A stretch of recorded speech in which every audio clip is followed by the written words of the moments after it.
If you're like most dentists, you've never gotten training in leadership. But when we own a practice, we're expected to lead a team. So what are we to do? In this video, I'm going to teach you the most important leadership principle for leading a dental team. Now, leading a team, it's a lot more complex than just meeting here and there, but I promise you, it's also not so complicated that it can't be learned. My name is Dr. Paul Etchison, and I can speak from the experience of leading my dental office for now 13 years and having a team of nearly 40 people. I'm the owner of a large group practice in the south suburbs of Chicago, collecting nearly $6 million a year, and I've authored 2 books on dental practice management, and I've been coaching dental practice owners for the past 5 years on how to create a practice that runs itself and allows the owner dentist to work just 3 days or less per week while taking off 1 full week each and every single month. I'm also the host of the Dental Practice Heroes podcast. So I've been there, and I can tell you that the way that I lead now is very different from the way that I led when I first started 13 years ago. It's changed, it's evolved, but I want to share with you the absolute most important leadership principle that I've learned that has predictably served myself and my coaching clients over the years. So what is the most important principle? Here it is. A great leader creates psychological safety. Now, what the hell is that? Well, I'll tell you in a second. But first, I want you to think about a movie called A Quiet Place. Now, in this movie, the aliens that are tearing the humans apart, they're tearing them to shreds. They're blind. They can't see, but they can hear extremely well. So in order for the humans to stay safe, they just have to be not heard. They just have to be quiet. That's why it's called A Quiet Place. So you might be thinking, so what? Who cares? Well, think about this situation in your dental office. You're a team member. You've got great ideas. You want to contribute.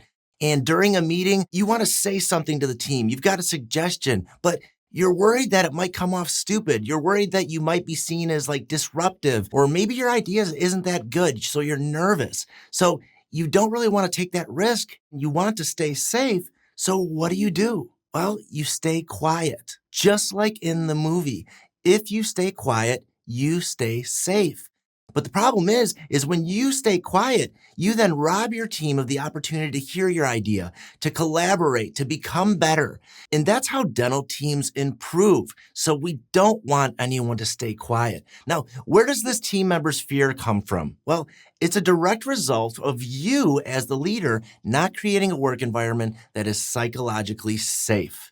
So as leaders, we want our team to feel safe, expressing disagreements, coaching us to be better, sharing the thing that they messed up, sharing that they need more training, that they don't understand something, or even that like they really screwed something up with a patient and we want them to feel safe to tell us about it. That way we can learn and we can become better. But if each time a team member shares something like that with you, you get mad at them and you shame them and you get defensive and you start pointing fingers and blaming people, you then create that environment that's not psychologically safe. One that's just like the quiet place in the movie, in which people choose to stay quiet in order to stay safe from your emotions and your behavior. And it's a shame because silence, it's an invisible act. We don't know when somebody decides not to share something. There's no indicator that somebody held back. So we may not even know as a leader of our practice that we've created a quiet place until like maybe a team member that's a key team member, one of our important people, they come and they put in their resignation, they put in their 2 weeks, and we're just sitting there in like disbelief. I can't believe they're quitting. We ask them why. And then they just make up some BS reason because we've trained them not to be honest with us because we've created that quiet place. So what are we to do as leaders? How do we create a practice that's psychologically safe? Well, it's a 3-step process. The first step, share our vision. We need to share what we want from the practice. We need to stand in front of the team and say, hey, this is a principle that's very important to me. I want everybody to feel safe to share when they screwed something up, when they don't understand something. I want everybody to feel safe to contribute because that's how we collaborate and that's how we become a better team. You've got to express that to the team that that's an important principle for you. Now, the second step is invite participation. You need to ask the team to share. And when they do take that interpersonal risk, they share something, you need to commend them for it, encourage them. Thank you so much for sharing that. That must have been hard to share. I appreciate you sharing that. And basically just coordinating the conversation that is the culture of your office, that you're inviting people to contribute. You don't want to stand up there as the leader and just bark down orders and have everybody listen to you and nod and say, yes, sir, yes, sir. You want it to be a collaboration. So you've got to invite that participation with your team.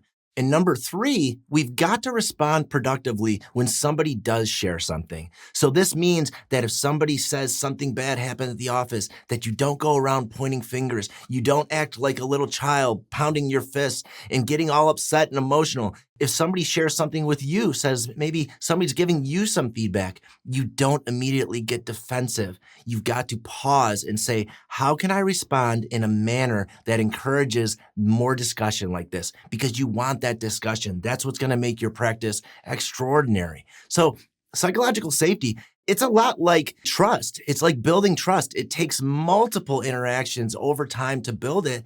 And just like trust, it can be crushed with just one thing. You could blow up on somebody for sharing something, and you've just erased all that psychological safety, just like you can break trust in a relationship if you screw something up. So next time a team member, they take that risk, they share something with you, be very careful on how you respond. Never respond in a manner that would encourage that team member to regret sharing it. And if you can nail this one principle of psychological safety, man, your practice culture is going to feel completely different. Grace over guilt. That's what I like to say over and over at my office. It is our principle. It means we will always offer each other grace. We will not shame each other. We will not guilt each other. We will always just give grace. We'll move on and we'll move forward without blame. So if you like this principle and you want to learn more about how to lead your dental team, as well as how to manage and create an extraordinarily successful dental practice, go to dentalpracticeheroes.com and check out the training and coaching options that we have there. Now, nothing is going to change your practice more than leveling up your leadership. And I can tell you that every single successful dentist that I've ever met that's running an amazing practice, they've got a good leader at the helm. That needs to be you. You need to be that leader for your team. So thank you so much for watching. Please subscribe to the channel, and we will see you next time.